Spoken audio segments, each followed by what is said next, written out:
What's up, Flannelverse? We are back for Thursday Night Football, the first game of Week 11. Having some technical difficulties around the house right now. I literally the bathroom and not flush, just urine in there, so not a huge issue. But my toilet handle just went down without flushing anything, so probably something I need to go tie inside the toilet. Didn't have time to do it before the show because it was literally just before I came here, and now my ring light, as you can see, is not really working. I have to hold it up like this if I want it on. So you guys are just gonna have to see me in the dark apparently for today. Maybe that worked. Okay, we're good though. We're gonna be going position by position here as usual. Quarterbacks, running backs, receivers, tight ends, defenses, kickers. Yeah, Sean says chain came off. I'm pretty sure that's exactly what happened. I didn't get a chance to look at it yet, but yeah, that has happened before. So probably just that. Sorry that I did not change into my purple flannel or my yellow flannel. I see you guys talking about it. No, I just one per day typically. So sorry to disappoint you guys, but no, just sticking with the color I had on earlier today. I should apparently I do need to get better about rotating my flannels because apparently I've been wearing the red one quite a bit lately. So I've got a lot right here that I can switch into, but not today. Just today we're gonna be sticking with the same one I had on earlier. If you have not already done so, please do like the video, subscribe to the YouTube channel. I'm trying to get to 5,000 subscribers by the end of the NFL season. Have a long way to go. Actually, I'll throw up the banner here. So I would appreciate if you would support the channel by subscribing, liking, commenting, all of that. Very helpful for the YouTube algorithm. Anthony, I don't really know how I feel about today. Anthony says, I feel good about today. I am not totally confident in my takes today. Like the last on Monday, I felt really good about some of the plays that I really liked. Today it's like there are not that many viable options. So I sort of feel like I'm reaching for some of my favorite plays on the slate. I'm still going to play them. Like I still do have my favorites, and I'll tell you, give you some of the reasons why. But honestly, it's not one where I feel like awesome, like Davis Allen. Like I felt great about Davis Allen on Monday. There's nobody quite like that today, where I feel like the trends are in the right direction. Nobody's on them, et cetera, et cetera. So we'll try and get through it. But yeah, I don't feel super. This isn't like my favorite slate of all time. But we'll talk through some of my favorite stuff on the slate. You guys let me know some of your favorite stuff as well. Maybe we can come up with something while we go today. Yeah, let's start at quarterback as usual. And I turned up the resolution. I don't know what you call it. I turned up the zoom. I get the zoom on this to 125%. I don't know. Let me know if you think that the screen that I'm showing you is a little bit easier to see. I had just one person complain about it on one video that it was too small. So I thought, you know what? I think that I have the space here to zoom. Know what you think about it. If you want me to zoom in even more, I can try it. Just let me know. Anyway, and people pointed out today I didn't bring this up on the morning show, but it is in fact DeVonta Smith's birthday today, which I learned from Tom Strachan watching the Fantasy Sanctuary a little bit this afternoon. Oh, that was you, Keith. Yeah, I mean it's easy enough for me to zoom in if it's easier for you guys to see it. Okay, Jalen Hurts. Jayden Daniels, really fun slate for quarterbacks, obviously, with two running quarterbacks. Oh, this is the downside to it, though. I can't see projected ownership on this. Maybe let me see if I can move over just a little bit. All right, let me see if I can figure out the best way to do this. Okay, we can still kind of see it. Maybe I need to go just one smaller here. Kind of a nice medium here. So it's still a little bit bigger than usual, but yeah, this one looks a little bit better. The tough thing on the computer screen that I'm on now, it doesn't show as much as the monitor I'm on when I'm not doing shows, so it's already a little bit tough. This looks better though. I think this is a happy medium here, slightly larger than usual. Jalen Hurts projected for 23.5 fantasy points, 22% ownership in the captain spot. Well, I guess we'll do one at a time. So 22% captain ownership going to Jalen Hurts. 49% ownership in the flex. So we're looking at 71% total ownership on Jalen Hurts. I don't have any major issue with that. Usually with these quarterbacks who are dual threats, the running quarterbacks, I usually do accept having just a ton of them in my lineups. There's a good chance I come in a little bit underweight to 71% just because I'm trying to leave some salary on the table, and there are enough other studs on this slate that I don't know that I'll get to 70%, but I also would not have any issue with it if I did. That's seems totally fine for me for Jalen Hurts. At captain 22%, I'm setting my cap at 20%, trying to diversify the captains that I get to, but 22% seems just a little bit high to me. I 20% still probably higher than it should be. I probably end up with about 20% Jalen Hurts at captain. Just projects really well. Obviously can do it on the ground, can do it through the air. A lot to like about Jalen Hurts, but overall, I think he's going just a little bit over-owned at 71% and a little bit over-owned at captain at 22%. Both of those numbers strike me as too high for Jalen Hurts. And then Jayden Daniels coming in at 14% captain ownership. So I mean, if we're going to get an 8% difference between Jayden Daniels and Jalen Hurts, and Jayden Daniels is cheaper. I mean, I like that better. So I would rather kind of meet in the middle, probably come up a little bit on Jayden Daniels, down a little bit on Jalen Hurts, and get about the same ownership on both of them. Because Jayden Daniels obviously also the dual threat there. And then in flex, Jayden Daniels coming in at 47%. So looking at 10% less ownership overall than Jalen Hurts. I think looks pretty great for Jayden Daniels. I think I probably just eat that ownership. Maybe I just come out right around where the field is on Jayden Daniels at 61% or so.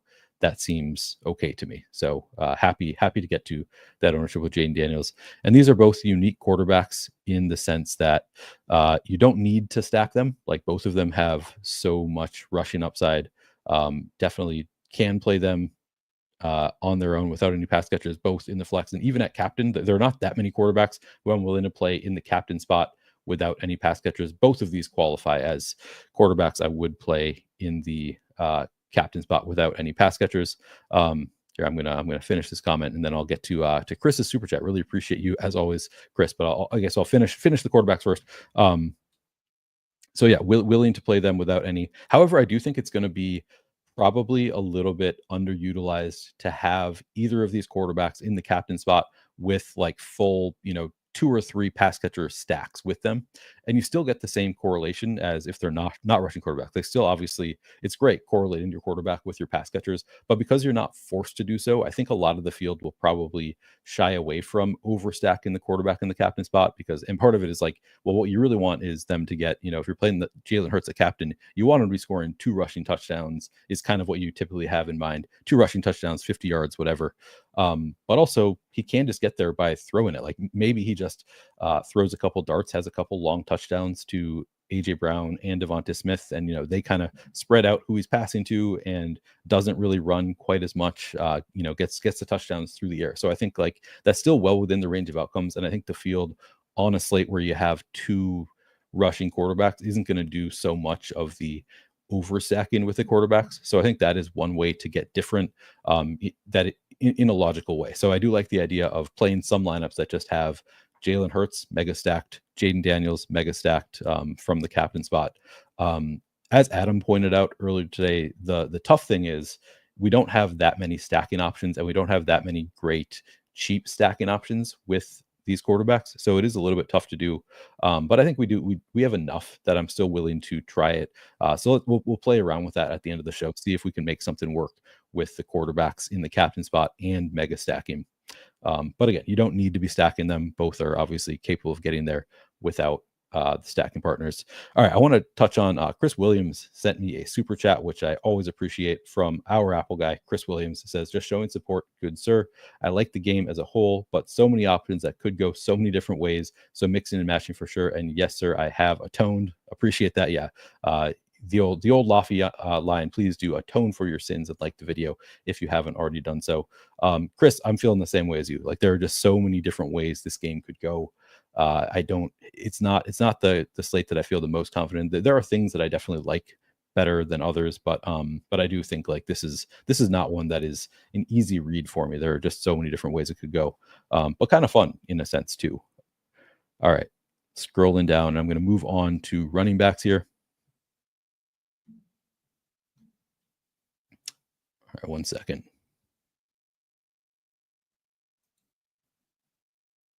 Down to running backs. Okay. Oh, and I didn't touch on schedule adjusted fantasy points allowed. So let me just move over to that screen real quick so you can take a look at it. Schedule adjusted fantasy points allowed against quarterbacks so far this year. And I'm actually going to go pull up my article from Fantasy Points because I already wrote down all the actual numbers, so I don't have to count it out now since it's not labeled. So give me 1 second to pull up my article, and I can tell you exactly how many schedule adjusted fantasy points each of these teams is allowing, or where they rank in that metric, I should say. So to finish off quarterback, the Commanders have allowed the 17th most schedule adjusted fantasy points per game to quarterback, so just like right at league average. The Eagles defense has allowed the 4th fewest schedule adjusted fantasy points per game to quarterback, but they are more vulnerable to quarterbacks on the ground, and we can see the split here. So do I have this sorted by quarterback? Yeah, okay. Commanders, as I said, 17th, and they are just kind of, I guess, slightly better for quarterbacks through the air, but it's honestly all right around league average. And then the Eagles have allowed the 4th fewest, as we see here, but they actually allow slightly above average in terms of allowing fantasy points on the ground, and really tough matchup for quarterbacks through the air. So that's sort of interesting, but I don't know that I read that much too. I think it's just not the best matchup in the world for Jayden Daniels. I also think these dual threat quarterbacks are just really tough for, to read too much into the matchups, because typically teams haven't really seen a ton of this. Like obviously with both of these teams being having rushing quarterbacks, they see this, kind of quarterback in practice to some extent, but also as far as rushing quarterbacks go, they're very different. I mean, Jayden Daniels, not very big, just super fast. Jalen Hurts, more of a bully. So they're still pretty different as far as rushing quarterbacks go. All right, let's move on and talk about running backs. 1 second here. It's going to start with Saquon. Barkley projects 10 points better than the second best running back on the slate. Just looks like a smash here. About the same in terms of projection here. At flex, projected for 41.5% ownership. At captain, Saquon Barkley projected for 13% ownership. No issue with either of those numbers. The role has been just awesome for Saquon. The matchup is not as great in terms of schedule adjusted fantasy points allowed. Like on paper, it doesn't stand out as a great matchup. But we've seen teams have a lot of success on the Commanders, and this is worth noting that the splits are pretty different. So it's actually a great matchup for running backs on the ground, allowing 2.6, or a very good, 2.6 more fantasy points allowed per game on average, schedule adjusted, but a terrible matchup for running backs through the air, negative 4.5, which seems a little bit fluky. I think the 2.6 number to me is one that seems a little bit more realistic to be what we can kind of expect going forward. So I think it's actually a pretty good matchup for Saquon Barkley. I like it. I'm going to be playing some Saquon, a good amount of Saquon, I should say, because the field is getting to a good amount. I think the field is playing it about right. I might even be above 13% at captain for Saquon. I think that's a number that I really like. Not quite my favorite captain play on the slate, but up there for sure as far as my favorite captain plays on the slate. So I imagine I'll be over 13% on 13% at captain. 41.5% in the flex feels fine. I don't know exactly where I'll land relative to that, but that seems about like the number I would want to hit for Saquon. Outside of Saquon on the Eagles, Kenneth Gainwell and Will Shipley, both sort of interesting to me. It all comes down to ownership. And Gainwell, 16% ownership. I'm pretty sure the first time I looked at this slate, the first place that had ownership projections had him at like 6%. It's come up significantly, and everywhere has him right around this number, 16% projected ownership, which is less enticing than when I thought he was going to be single digit owned. But I still kind of like that number. And Will Shipley coming in at 3% ownership. And I'll give you kind of the reason that I like Gainwell a little bit. Barkley, I don't need to explain much. We all have seen how great he's been this year. But just looking at the game log for Kenneth Gainwell, in recent weeks, pretty strong usage over the past 4 weeks in particular. 13, 5, 5, and 7 rushing attempts. And I know we talked about it earlier today that maybe he's been Saquon has dealt with some injuries in game, so maybe has had to be sidelined a little bit in game at parts. But I also think Kenneth Gainwell has just been, in the games that I've watched, I think he's had a role even without Saquon being injured. So I'm not sure how much of a factor that really is. And also 4 targets over the past 4 games, and the route participation, not nothing. So it's, just 7, 3, 6, 6 routes, but it's, 20% route participation over the past 4 games. I can read you the exact stats here, but it is 30 rushes over the past 4 games, 4 targets on 20.6% route participation. So on the one hand, that's not awesome usage for Kenneth Gainwell, but it's also not nothing. He has some standalone value just based on how he's been used. Could just, in a regular game script, I think he could have 3 catches and 2-yard touchdown, or I guess it'd probably be more like a 4-yard touchdown, because from 2 yards is probably still Jalen Hurts. But I think that there are a lot of ways for Gainwell to get there, even without like an injury to Saquon Barkley. But then on top of that, and the other stat is 6.2 expected fantasy points per game over the past 4 weeks. So he's projected worse than 6.2 fantasy points per game. But over the past 4 weeks, if you look at the data suite, and I can pull that up here. Well, I won't sort it that way, but I'll show you expected fantasy points in each of the past 4 games. It's 11.1, 4.2, 3.6, 6.1 over the past 4 weeks, averaged out to, I'm pretty sure it was 6.2 expected fantasy points per game. He's not being projected for 6.2 fantasy points. He's being projected for 4.65 here. And I think that's maybe the most I've seen anywhere for Kenneth Gainwell, or right around there. So, not being projected for quite the role that he's had over the past 4 weeks, just like base projection. On top of that, just incredible upside. Contingent value for Kenneth Gainwell is, if anything happens to Saquon Barkley, maybe, I don't know if he would get blowout run, but at the very least, he has awesome contingent value in the case of an injury to Saquon Barkley. So I think, the base role is strong enough. Like, I think he's a fine play given his base role. And then on top of that, just awesome contingent value. So at 14% ownership, I think Kenneth 16% projected ownership. Gainwell is somebody that I anticipate being overweight to the field on, even still. He could completely fail. Like, I don't think, even looking at his recent role, I don't think it's guaranteed that he sees even 5 carries and a target in this game. The floor is still very low for Kenneth Gainwell. So I don't want to make it sound like I think this is his floor is 5 carries and a target. I think that his floor is lower than that, but I think that's a pretty good base expectation without anything going wonky, without like a weird game script or Saquon injury or something. So I like Kenneth Gainwell quite a bit. I think 16%.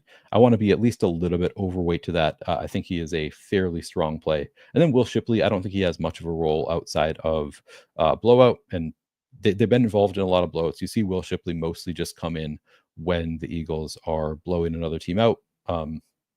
Not really expecting that in this game, but it's within the range of outcomes. And he's just 400, and maybe he does come in for a random, red zone look. So I think he's fine at 3% ownership. I do think that's a number that I intend to be overweight to. It's not a huge priority for me, but in a 150 set, I think 3% feels a little bit low for Will Shipley at 400, given his recent role, which again, if we just look at the recent game log for Shipley,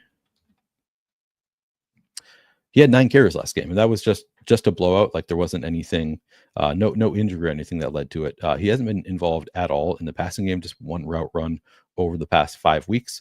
But we've seen twice in the past 4 weeks, 8 and 9 carries. So at 400, I think that there are ways for Shipley to get there. I think it's mostly would be a blowout, and I do think he's more likely to get the blowout run, and I guess we've seen it already.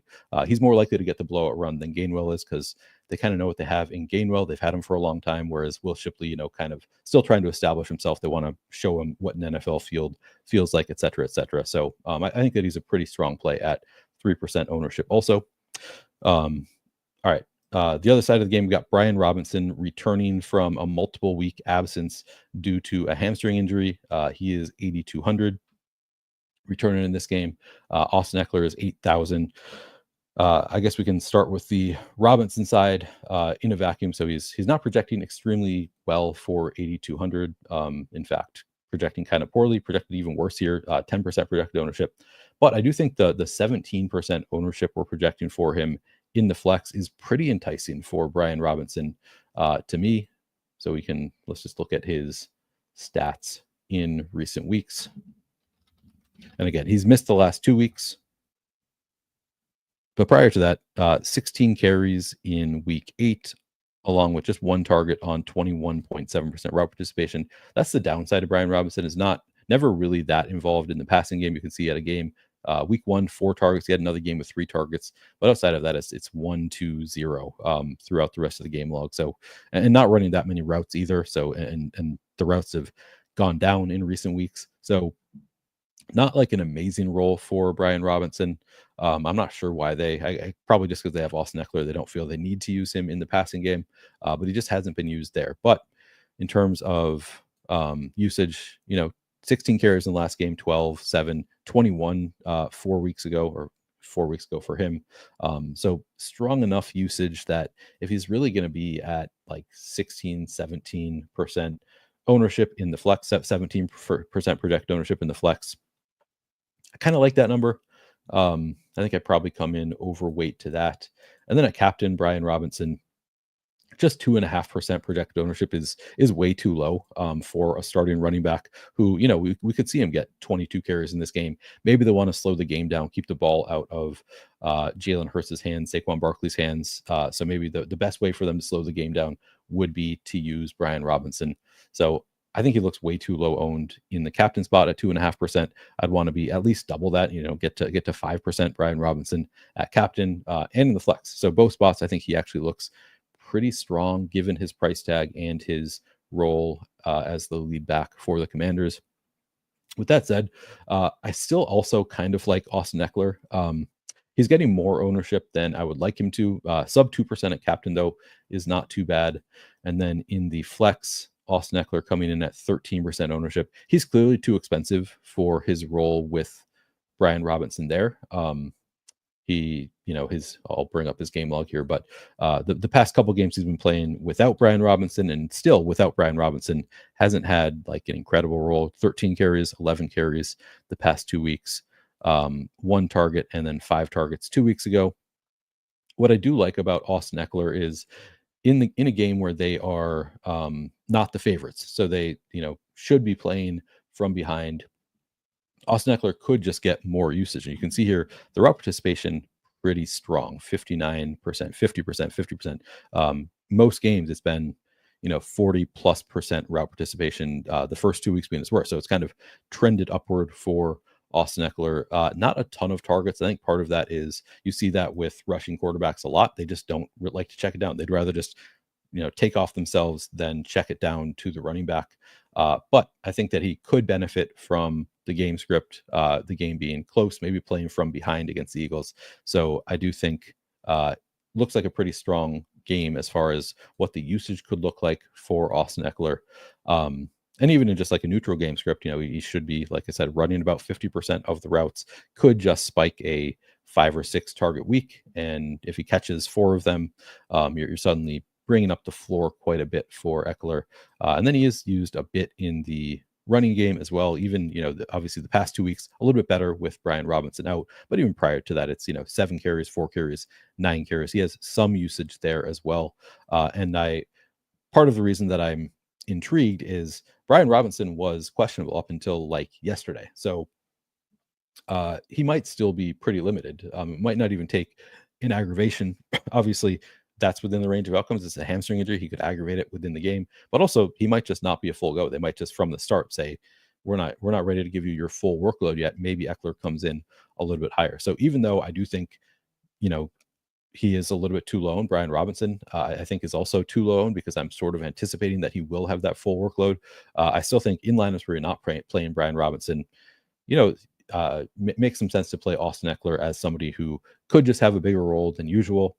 Even if they don't go in with that plan, we could see a re-aggravation. We could just see the game script favor him. So even though he is definitely too expensive for his role on the team, at low enough ownership in a game where we are really hurting for like low owned options, or there are just not that many great low owned options in my opinion. Ekeler looks pretty strong to me, so I do think I will lean into Ekeler a bit. I'm leaning in a bit on both of these Commanders running backs. I think I actually maybe prefer Ekeler overall, just for all the reasons I just laid out. But I intend to be overweight on both in the captain spot and at the flex. I want to have 5% of each at captain, and then 20% of each, maybe a little bit higher than that. 20 to 25% in the flex is kind of my aim, I think, for both of these running backs. You can play them together. They obviously work better not in the same lineup. For hand building, I probably would prefer not to have them in the same lineup if you're just like making 5 lineups. But in a 150 set, I think I would allow for both of them to be in the same lineup. All right. Who else? Anybody else? I don't think I'm going to any Jeremy McNichols. I think it would just he's too expensive for being the RB3 here at 2,800. We are lacking for low owned options, so I guess you could consider it 3% ownership, but 2,800. I mean, I would rather just go to Gainwell's only 400 more. I guess there is significantly more ownership there. He's not my favorite though. McNichols, not somebody that I'm prioritizing. Maybe I'll try and get a couple percent in a 150 set, but not a high priority for me because he is the third option on the team. Probably won't get a ton of work here. All right, I think that does it for the running backs. So I will check in on chat and move on to wide receivers. I have been seeing that all of my takes are dumb. Thank you, Brandon Katz, for showing up as usual to tell me how dumb all of my takes are. And I'm sure you once again will win all of the money as you always do. Hoping Eagles D forces Daniels to scramble. Yeah, I mean he could have like 100-yard rushing game is certainly within his range of outcomes. Anyone else like both kickers and no quarterbacks? Man, that's tough. I could definitely see it working out that way, but it's a little bit tough. Okay. All right, let's move on to wide receivers. I'm just playing with him. All right. Wide receivers. I don't even know. He might be. For all I know, he is one of the top players in the game, and I just don't know his username. I have my doubts. About that, but could be the case. All right, wide receivers. AJ Brown is the most expensive wide receiver on the slate and also the best projected by quite a bit. He is also, I think, probably my favorite play on the slate, both at captain and at flex. AJ Brown, 35% projected ownership in the flex. At captain, AJ Brown projected for 11% ownership. Both of those are numbers that I intend to be overweight on pretty significantly. I mean, maybe not like double the field on AJ Brown, but I'm definitely going to have significantly more than what we are projecting for AJ Brown. Love the role. He is like the very clear top wide receiver for the Eagles. So 40 targets on 84.9% route participation in 6 games for AJ Brown. We've seen this Commanders defense give up big games to lead wide receivers. And I think AJ Brown should be in line for a big game. Commanders have allowed the 13th most schedule adjusted fantasy points per game to wide receivers. So I like him quite a bit. 10,000 is expensive, but it's not like he's not the most expensive player on the slate. Probably not as expensive as he should be. So yeah, I'm a fan of AJ Brown. I'm going to have quite a bit.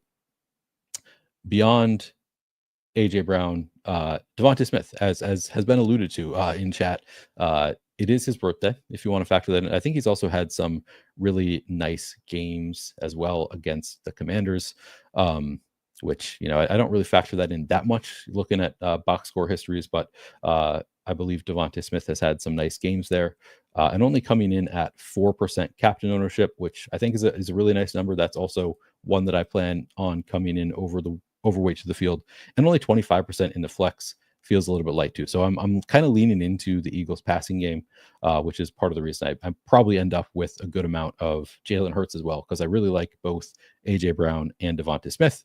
As a result, probably going to be playing some Jalen Hurts. Let me get rid of this bot. I keep on forgetting to turn on subscribers only chat.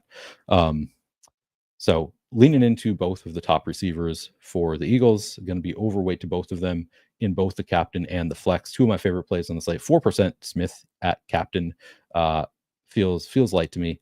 Devin says Smith going off is 4 for 50 with a touchdown. He hasn't really shown us much this year, so I'll give you that. But in past years, we've seen some big games for DeVonta Smith. I still think he's good enough to have those big games.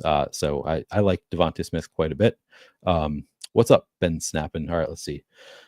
Tell me if this looks good. I'm playing 4-2 Commanders, fading Hurts. I have Barkley at captain, DeVonta flex. Yeah, that sounds great. No issue with any of that. Obviously, you didn't give me the full lineup, so I don't know exactly what it looks like, but seems totally reasonable. Like Saquon at captain looks awesome. I like DeVonta. He's a little bit cheap, and then going 4-2 with the Commanders for sure. No issue with that. Good luck, Ben Snapping, and appreciate you sending me that super chat. Always appreciated. All right. Not says St. Juste maintaining just a 49.4 PFF coverage grade to rank 98th out of 108 qualifying cornerbacks. That's largely due to having surrendered 15 receptions to 15 plus yards, the most in the NFL, which that benefits these Eagles. Like they're good at those long receptions. So I think it's a great spot for both of the Eagles wide receivers. I think they both could get there. I'm obviously going to mix and match, have some lineups with both of them, and obviously have plenty with just one of the two also. But yeah, I like the matchup for the Eagles receivers quite a bit. Mostly those top two. And then, of course, another narrative. So if you don't love the birthday narrative for DeVonta Smith, you can also just lean into the Jahan Dotson revenge game. And I think Jahan Dotson, I struggle with it because, man, he is just bad. 6% ownership for a player who runs 70% of the routes on the season, and he's only 4,000. Like, that feels massively too low to me for Jahan Dotson. But also, then you look at the actual numbers for Jahan Dotson, and it is 14 targets on the year, I want to say. Let me go look that up. Actually, I can bring it up on the screen. Just terrible usage for Jahan Dotson on the season. So as you see here, so 9 games played, 69.9% route participation. Very nice there. Just 14 targets though in 9 games, less than 2 targets per game. I was just reading some of the Coach Speak in the Coach Speak Index Discord prior to starting this, and Nick Sirianni on the 11th said on Jahan Dotson, he said, maybe you're only going to get 1, 2, 3 targets a game here. He said he's taking advantage of his opportunities when they do come. But like, there's no Coach Speak being like, oh, we need to get him more involved. We need to get him more targets. Just like, yep, you can expect 1, 2, 3 targets per game. And that's what we've seen, less than 2 targets per game for Jahan Dotson. I don't really, I'm not putting a lot of stock into the revenge game narrative, but he could, have a little bit more. Maybe they're slightly more likely to use him in some random package where they're just trying to get somebody a misdirection type play. Maybe he's a little bit more likely to get that in this game. But really, I do think 6% is just a little bit too low on Jahan Dotson. So I'm not a huge believer in the talent, but at 6% ownership, given that he's running 70% of the routes, and we're really hurting for much in terms of low owned plays, like contrarian plays that I love on the slate, I'm probably going to come in, 10, 12% Jahan Dotson, just try to get a bit over the field there and just kind of hope for the best. Hope something fluky happens, because at least he's out on the field, has some speed. I think it could get there. But really it just comes down to 6% ownership. Sure. I'll take over 6% ownership on Jahan Dotson and hope that this is his one fluke game of the year. Good question. Mikal asks, what is the weather like in Philly? Let me look up what my weather guy Kevin Roth is saying at Roto Grinders. Let's see. Chilly, a few drops of rain, but nothing significant. Winds stay light, and the weather should be generally uneventful. So nothing to worry about in terms of weather here. It's good to know. So yeah, I like Dotson just a little bit. And then outside of Dotson, we have Johnny Wilson, Aeneas Smith, neither really projecting for much. Actually, let me just pull up the route share report so we can kind of see how things are trending.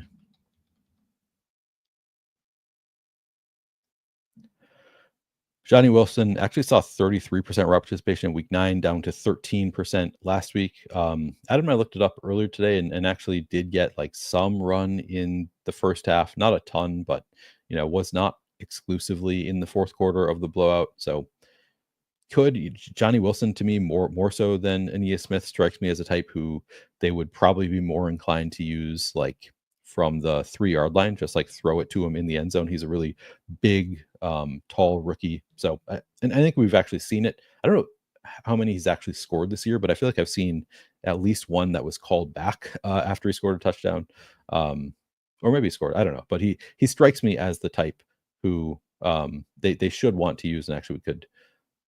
Do I have that here? Let me look. We can see if he has end zone targets. I believe I've seen at least one, but if it was called back, might not show up here. Yeah, two end zone targets on the year for Johnny Wilson. So if I'm playing one of the Eagles rookie receivers, Johnny Wilson would be the higher priority for me. Also, still not like some huge priority. He's not really that used. 3 first read targets on the season. How many total targets for Johnny Wilson? And they did have, a couple, at least one game. He has 7 total targets on the season. Aeneas Smith, 3 targets on the season. They played at least one game with both AJ Brown and DeVonta Smith out. Wait, let's see. Week 4. So both DeVonta Smith and AJ Brown were out for that one. They still, I guess Johnny Wilson was up to 48.6% route participation in that game. So we can kind of exclude that one. Just looking at the post-buy stuff, it's like he's single digits most weeks. Last week, probably got a little bit of a bump from the blowout here, 13.3%. If I'm playing one of the rookies, my preference would be Johnny Wilson, but they're both the classic, what I usually refer to as the backup tight end, where it's just he needs a touchdown to pay off that salary. Probably not getting there without a touchdown.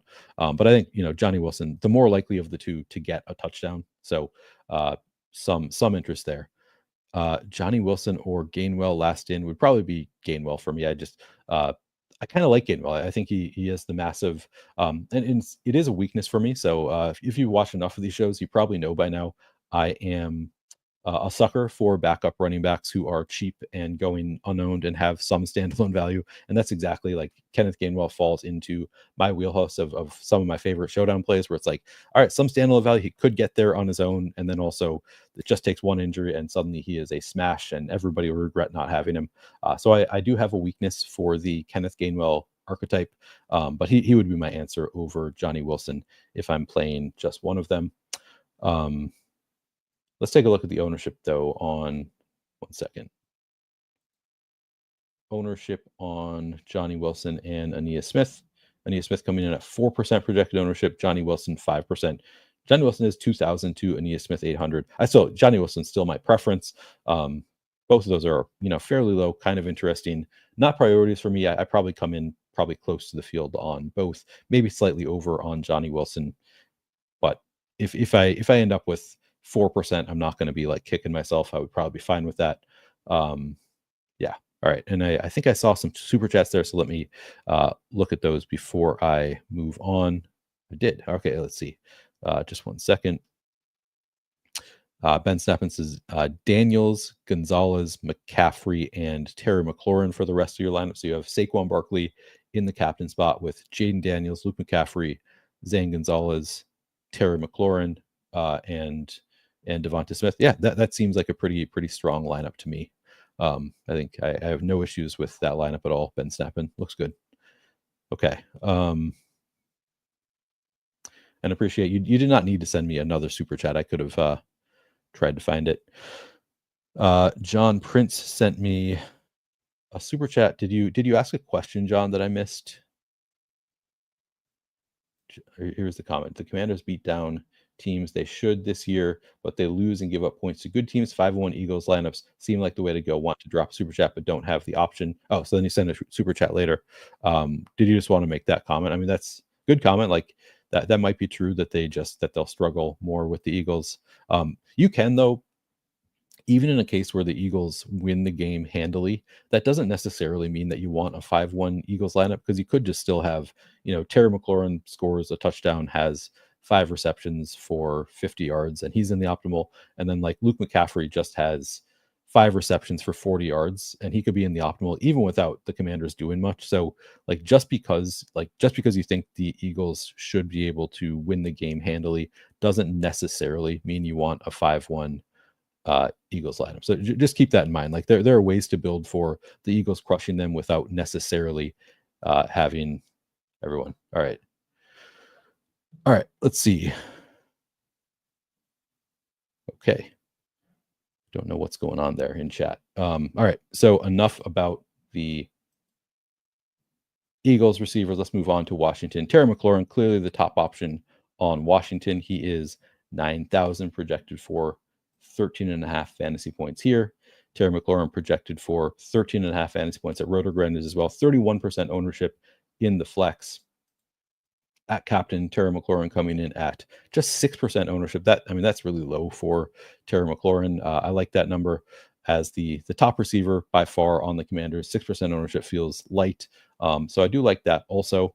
So probably a reason that I might end up actually a little bit later on Jalen Hurts is maybe I want more of Terry McLaurin, DeVonta Smith, AJ Brown. All these receiving options look really strong, and also the lower end running backs. So I think that looks pretty good. Just 6% Terry McLaurin is a number that I will want to get on top of. And then also 31% in the flex feels fine to me. It doesn't seem like something I need to go out of my way to go significantly over there. Overall on the season, Terry McLaurin, as you see here, 22.6% target share is pretty strong. 65 targets in 10 games. So just 6.5 targets per game on 76.6% route participation. But they found ways to get him going, to get him some long touchdowns. I think Terry McLaurin looks pretty strong. I actually don't know that I'm going to be too far off from the field at 31%. I think that feels okay. I think I'd be more inclined to go overweight in the captain spot at 6%. But at flex, I think 31% feels just about right for Terry McLaurin. I don't think you really have to worry much about Aeneas Smith. He's that other Eagles receiver that I was talking about. I was saying I prefer Johnny Wilson if you're going to an Eagles receiver. Just looking at, this is the route share report. Aeneas Smith just 5%, 3%, and then 17%, but that was in a blowout, which this could be a blowout, but I don't think he's really trending upward in terms of route participation.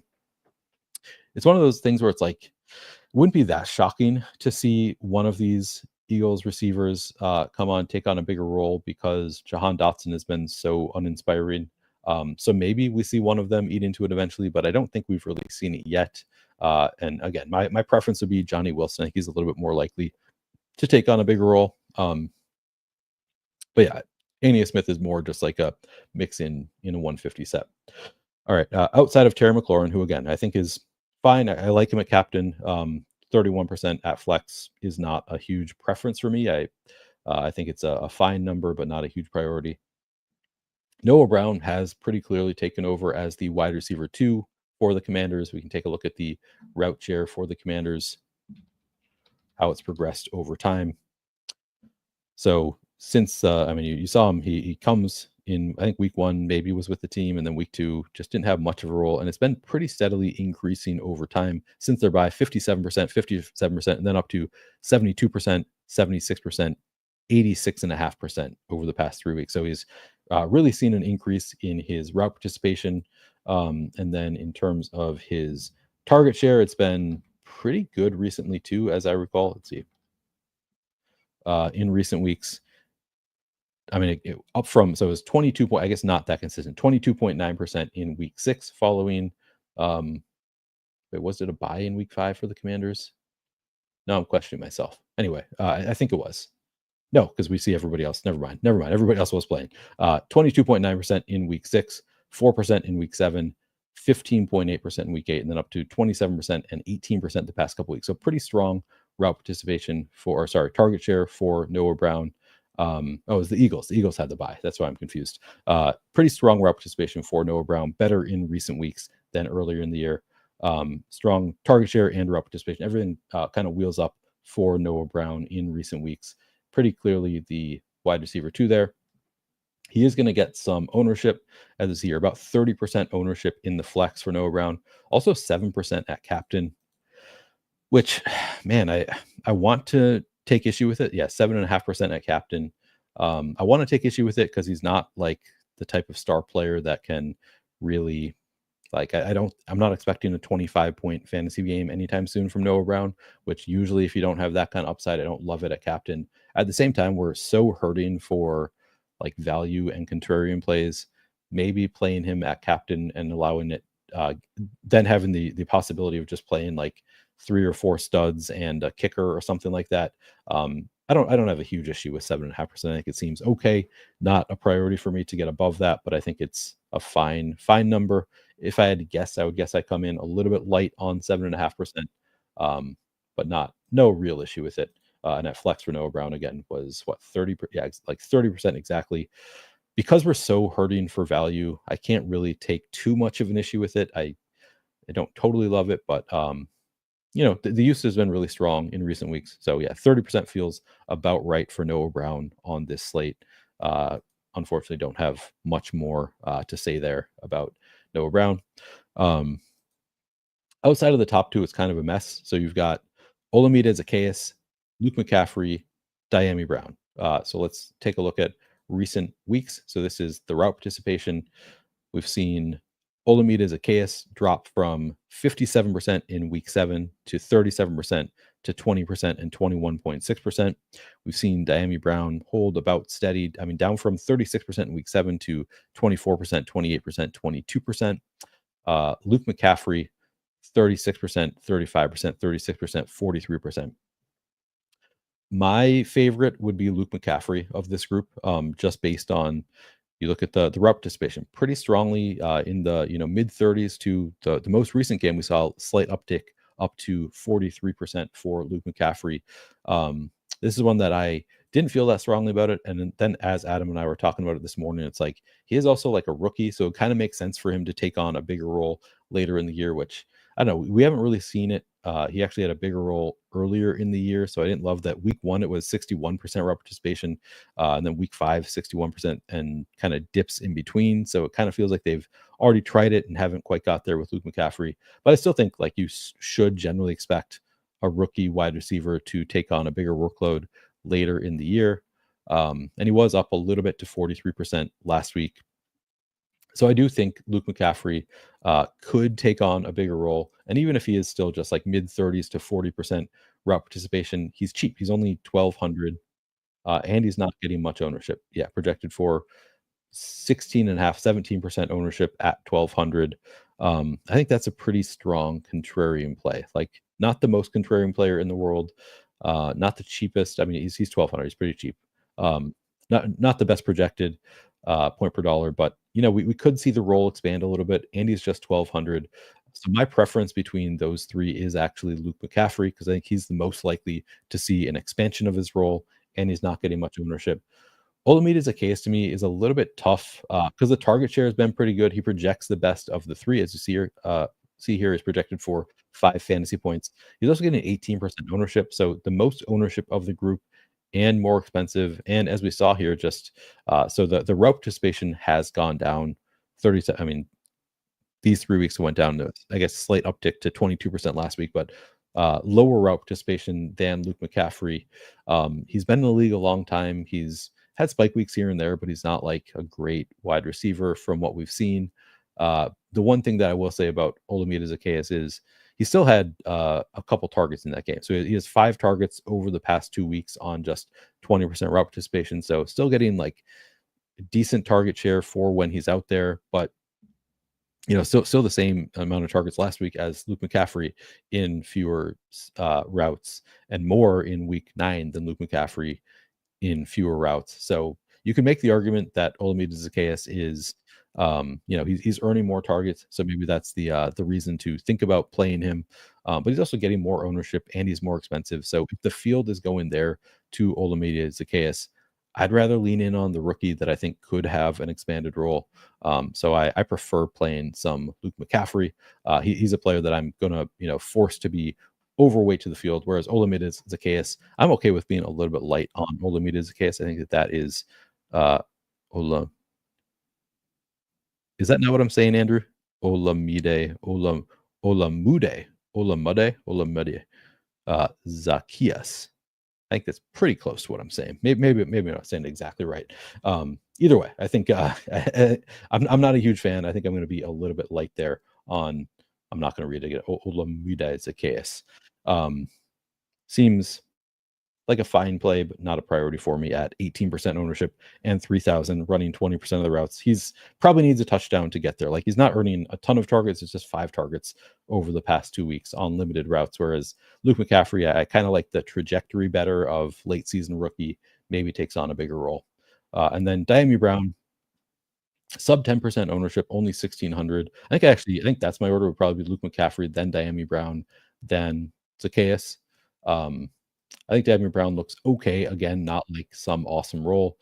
Just 28%, then 22% route participation over the past 2 weeks. There's probably 1 and 2 targets over the past 2 weeks. Just not much of a role, but he's only 1,600, getting 10% ownership. So I think he's fine. So my order of preference for the cheap wide receivers on the Commanders is probably McCaffrey, followed by Diami Brown, followed by Oz.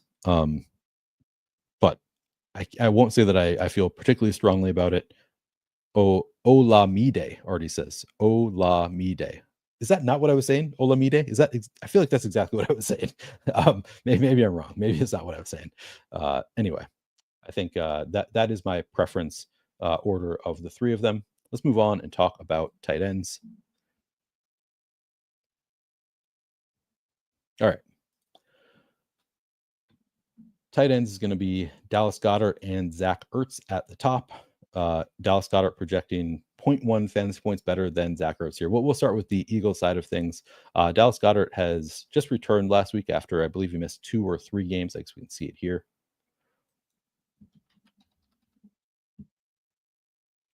Yeah, missed 3 games, and obviously was limited in week 6, up to 70% route participation last week.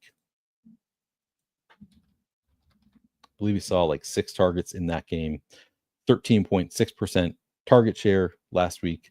Pretty strong usage on the season for Zach Ertz.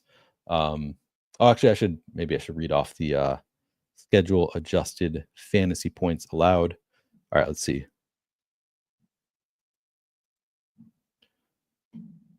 So let me sort by wide receiver first, and we'll do wide receiver and tight end. I have it written out already, so let me just read off the numbers for you. Commanders defense allowed the 13th most schedule adjusted fantasy points per game to wide receivers. I think I actually read that already. Eagles defense has allowed the 3rd fewest schedule adjusted fantasy points per game to wide receivers. So tough matchup on paper for Terry McLaurin as far as and the rest of the Commanders. As far as the tight ends go, Eagles defense has allowed the fewest schedule adjusted fantasy points per game to tight ends. So at least theoretically a tough matchup for Zach Ertz. The Commanders defense has allowed the 10th fewest schedule adjusted fantasy points per game to tight ends. So a slightly bad matchup, but not the worst on the board there. I think, all right, so let's take a look at the ownership of the tight ends. In the flex, we have Dallas Goedert, and we'll start with just the Eagles. So flex, Dallas Goedert, 21% ownership. Grant Calcaterra, and this is the one that I always get corrected on. I think it's Calcaterra, right? Calcaterra, 8% projected ownership seems fine. I don't really like. I think Calcaterra is just a classic backup tight end at this point. I don't think he has a much better role. I could be wrong because we did see last week still running 33% of the routes. I think that was just a matter of Dallas Goedert returning and maybe not being fully up to speed yet. So Calcaterra had a little bit of a role still lingering because of that. Maybe not. I mean, he got up to 46% here in week 4 with Dallas Goedert down a little bit. I'm not sure what happened there. But he didn't really do much even with Dallas Goedert out. So I don't really have a ton of hope for Calcaterra having like some awesome role. I think it really is just the standard. He's a backup tight end. You'll want him if he scores a touchdown. You probably won't want him if he doesn't score a touchdown. So I think he's fine at 8% ownership. And Goddard, I think, is actually a pretty strong play. On a slate that's lacking like many true great value plays, I think Goddard at 6,600 getting 21% ownership. It's probably right about where I want to be. I don't think I'm going to take any huge stand there on Goddard. I think 21% seems okay. And then a captain, Dallas Goedert, coming in at 2.5% ownership also seems just kind of fine to me. Not a huge priority. And like I said, Calcaterra, okay, probably not going to get a ton there. CJ Uzoma, has he played at all for the Eagles? Actually, let's take a look at the Route share. Not seeing him here. I saw somebody earlier said that Jack Stoll is apparently on a different team now, so maybe CJ Uzoma steps in and plays a role here, but I don't know. Probably not going to get there. Haven't even. I don't even think he's projected for. Oh, he is. He's projected for. He's 200. So I guess you could make a case for CJ Uzoma. Not expecting much of a role there. All right. Let's see. Let me see if we have. I'm just gonna like search to see if we've heard anything on CJ Uzoma because he wasn't even in the projections when I looked earlier. So I want to just see if I missed something here. If maybe he will have some kind of a role and I'm missing it. He was elevated from okay, so that's why he was not in the projections earlier. He was elevated from the practice squad for today, as Jack Stoll was claimed off waivers by the Dolphins. So that's kind of interesting. Like maybe he has a role. I don't think he's probably going to play a ton here. He's had his moments in the past, so I don't want to completely rule him out. I probably will force in like 1 to 2% Uzoma. I think he's fine. I think he looks okay.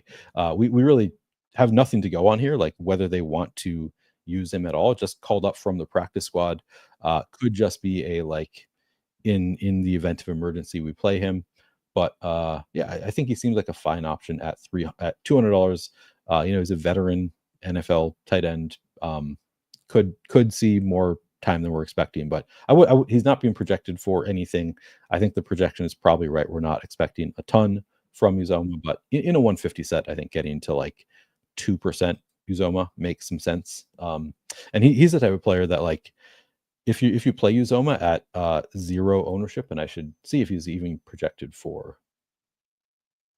Let me look in the flex. Okay, 3% ownership in the flex. Okay, so he is being projected for more than I anticipated. Okay, that seems okay. Like I don't want to be on top of that number. I think 3% seems totally fine for a practice squad tight end being called up. But I don't think he's any kind of huge priority. I don't think he's probably not a big part of their plans, but you never know. Maybe he's a bigger part than we are anticipating. So I think Uzoma 3%. Okay, not a huge priority. Ben Sinnott. So we haven't done Washington at all. So Zach Ertz, pretty strong role for Zach Ertz, honestly, all year, and it's been fairly consistent for Zach Ertz. Just looking at the route participation, you can see here he's always like 70%, give or take 5-10%. Strong role, and then he also has been targeted a fair amount. He's not somebody who is ever going to break off some like 12 fantasy point play. Like that's just not really the type of player that Zach Ertz is, but he does get enough usage that for a 1-game slate, I still think he's a pretty strong option at low ownership. On the season, 51 targets in 10 games. So being targeted 5.1 times per game on 70% route participation. It's again, Eagles have allowed the fewest schedule adjusted fantasy points per game to tight end. I don't really care that much about that. I'm not that worried about it. Yeah, I think he looks strong enough, and he's coming up. I got to refresh this. Coming in with very little ownership.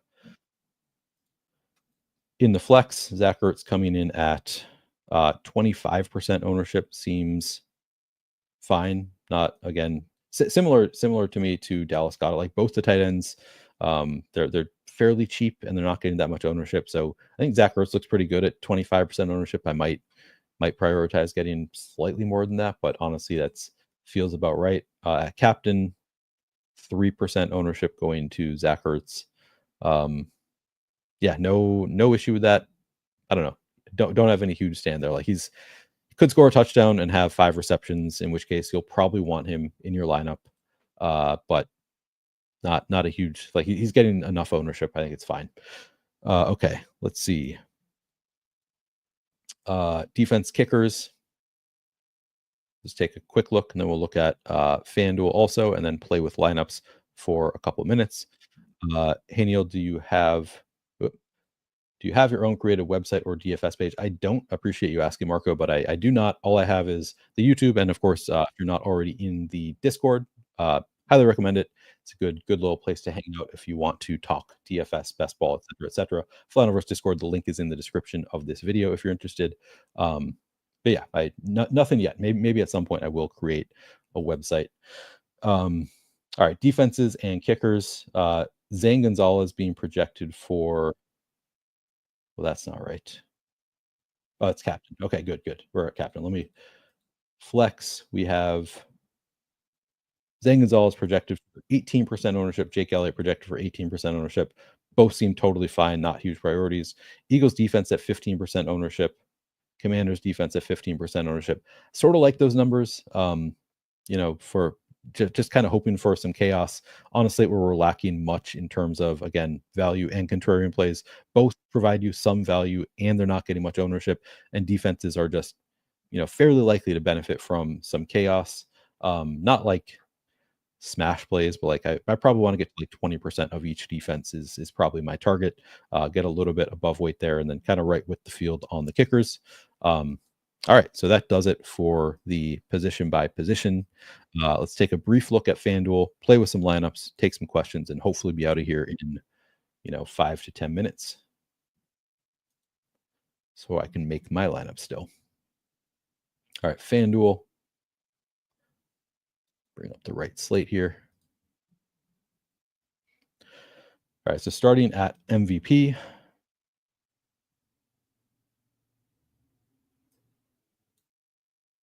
All right.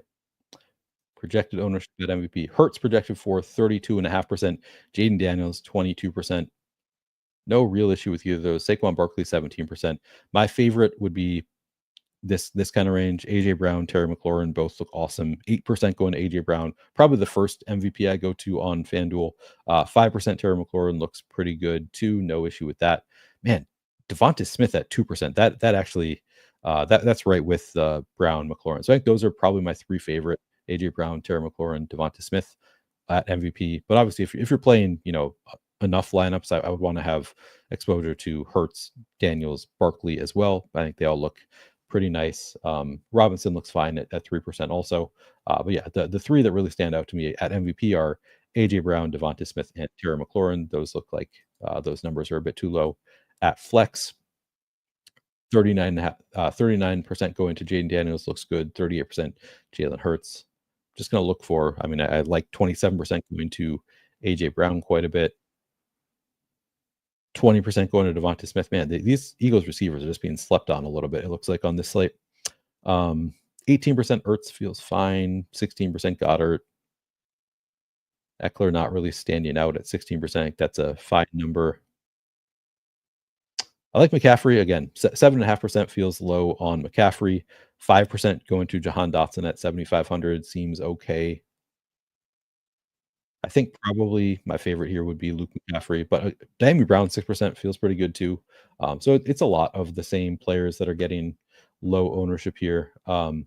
Eagles defense at 13% actually looks really good, and Commanders defense. Those kind of stand out as being a little bit too low owned. The play that everybody probably wants to talk about is Zane Gonzalez. What do you do with $5,000 starting kicker Zane Gonzalez? Clearly a very strong point per dollar play. Was mispriced. Like he was priced like a backup kicker. He is the starting kicker tonight. So Zane Gonzalez looks awesome and only projected for 20% ownership.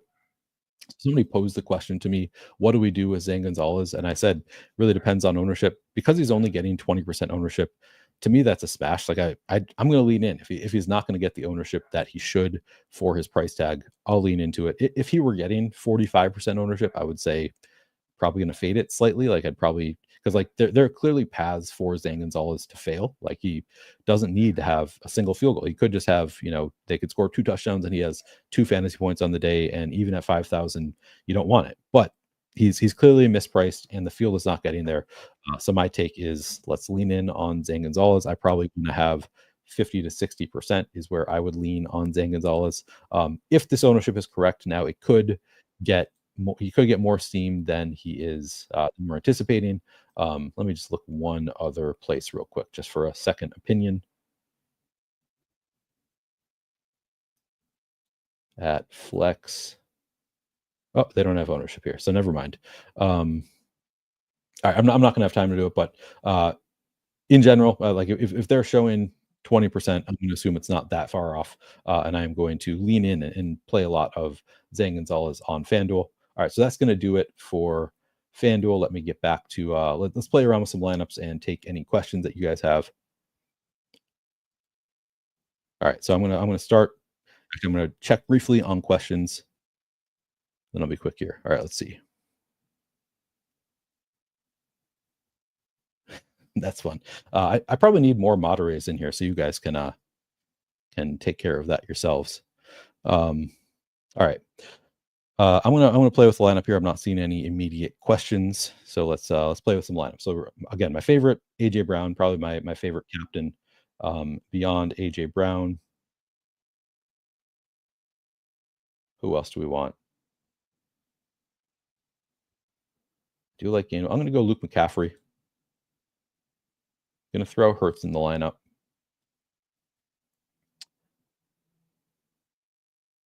Brian Robinson, pretty low owned.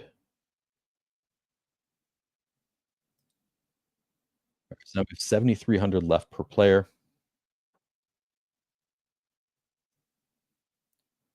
If I go Jayden Daniels, then I have 4,200 left.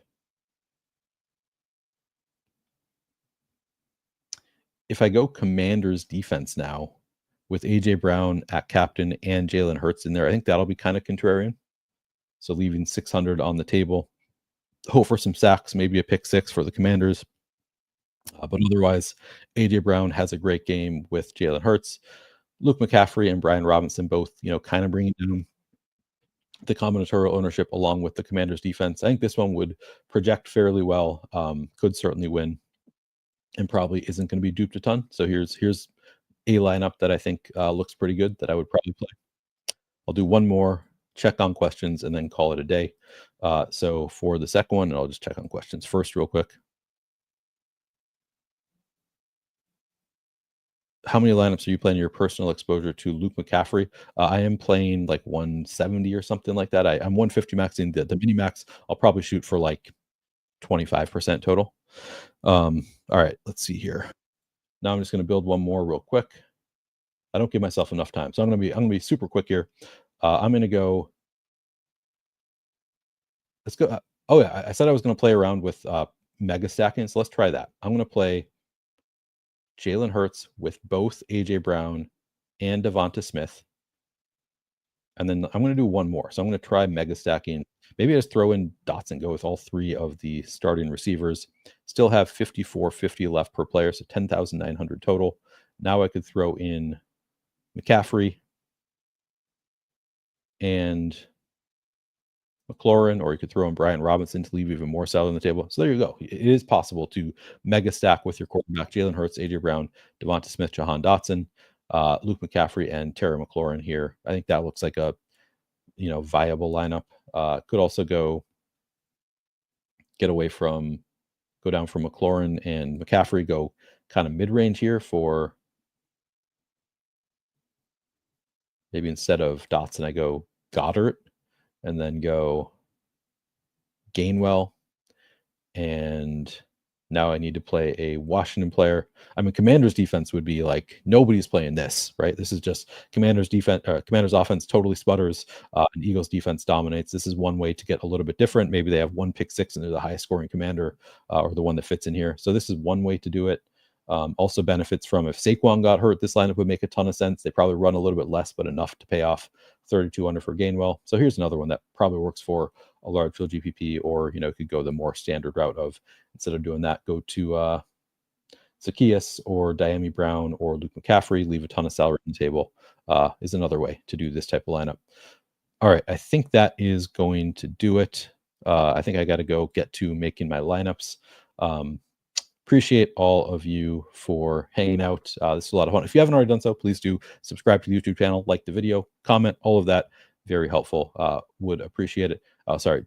Devin said Saquon captain. Oh, cap on salary left on FanDuel. I probably want to leave at least, if you're playing Gonzalez, probably at least like 2,000. But I would shoot for at least like 1,500. It's tough because there are enough studs on this slate that I don't want to set a number that's too low. But I would probably shoot for leaving 1,500 plus on the table on FanDuel.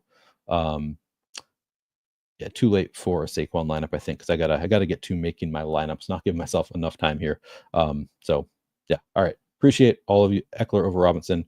Yeah, I have no issue playing Ekeler over Robinson. Also benefits from a game script where they are playing from behind. All right, I'm gonna get going. Thank you guys very much. Like, subscribe, etc., etc. Appreciate you all. Let's win some money tonight, and I will be back on Sunday night. Thanks, and I will see you then.